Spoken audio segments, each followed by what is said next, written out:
Well, I've decided to make a pesto out of chive flowers. I think it's going to look beautiful because, I mean, look at these colors. Whites, pinks, a little bit of green, but I think the white and the pink will be dominant.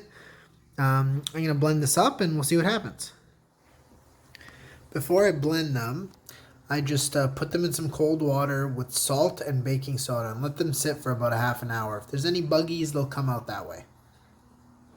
Alright guys, there's the finished pesto that I made from those flowers. I thought it'd be purple, but I guess the green inside the flower really came through. But it's a very light green pesto, which I think is pretty. It was a bit bitter due to the flowers being old and over-ripened.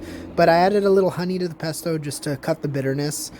And yeah, it came out delicious. You can just use whatever pesto recipe you want if you want to try this and just replace it with onion flour. But it's very oniony. And if you like an onion flavor, you'll love this. I used the smoked cheese because smoked cheeses and onions go really good together. So I thought it would pair well.